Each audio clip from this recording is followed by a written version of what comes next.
Hello friends, I Pankaj Dumka welcomes you all to this discussion on uh, Python for mechanical engineers. So in the last lecture, you have learned a basic introduction or the basics of data types. What are data types? How many types of data types are there? Now to extend that, we in this particular session we will be learning about the variables. What are variables? And that all. So you can think in this direction that variables are basically can thought of as a container to store some data values. So just think that in your home you bring something in a container, and later on you realize that the container is empty now. The object which was there in the container is not there, and now you place in the container sugar. Okay, now that particular container will be holding sugar, and when it finishes, and let us say you want to place something else, now you put now some other object in it, let us say salt now. So now that container has become of salt. So in this way you can think that these variables are storing something, but in reality this is not the case. When it comes to the core understanding, variables are basically the labels which we assign to a particular data, and whenever we want to call that data we will be calling that particular variable, or in other words we will be calling that label given to that particular data. So this is the first point which I have discussed with you. The second one is in Python, the moment you declare something, you assign a particular value to a variable, the variable is created. So for example, I say x is equal to 5. So the moment I press shift enter, the x has been created, x will be created, and it will be holding a value 5. So that is what the point number 2 means. So a variable is created the moment you assign it a value. And how to assign a value to a variable? That is done with the help of assignment operator. This equal sign means assignment. That how to read this? This can be read as 5. This 5 is assigned to this 5 is assigned to variable known as x. So if I want to print what is x, so I'll simply pass the argument x to the print command and it will be giving me 5. Otherwise, you will not be able to see it. You will only be, what you have done is you have assigned a value 5 to the variable. Now this 5 is with the variable x. And if you want to see, either you can simply press type x and shift enter. Otherwise, you can print x this. And at the same time, you can check the data type of this x. So type of this x is int, because this is holding a integer with it. Okay, now so the variables are created the moment you assign it a value. Now in third case, they are case sensitive. Now this is very important. So if you say x, or let me take a is equal to 4.2, let us say this is a floating type, so you can check the type of a, and that is float. So, and at the same time I also say a is equal to 2. Now the type of this a here is integer type. So here small a is float data type, is of float data type, and capital A is of integer data type. So the Python is basically case sensitive language. So if you in some case a is required and you are saying a, so it will be giving you 4. And if you are saying capital A, so it is holding a different value, that is 2. So remember, while writing a code, you should always remember that whenever you are writing anything, variables, it is not hard and fast, but you can make a rule, sort of yours rule, that whenever I am calling a variable or naming a variable, and that variable I'll be using as lowercase. So that will help you in debugging a lot, because if you make a rule and break somewhere, then you can quickly correct it. Okay, so remember that this is a case sensitive.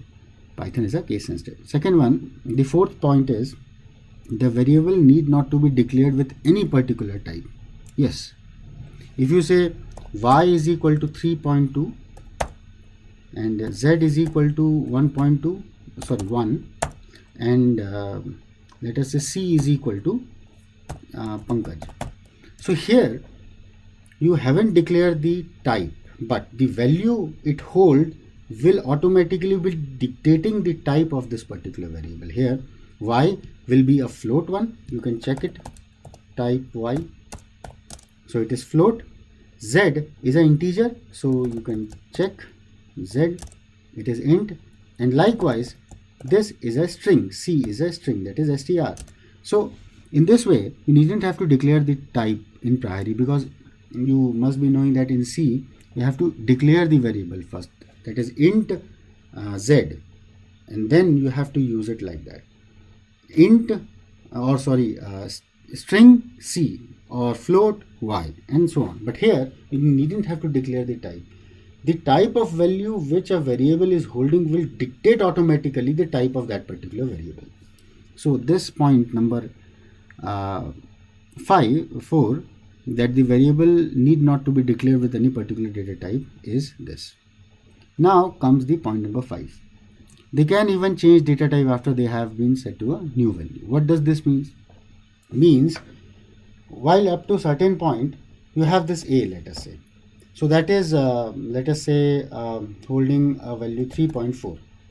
you know that variable a is now a float one, but later on if you print this a, so this is 3.4, but later on in your program it so happened that this has changed to something, let us say Pankaj. Sorry, and if you print it now, it will be giving you what? Pankaj, because previously it was holding a floating point, but now it is holding what? A string. So this you should understand always.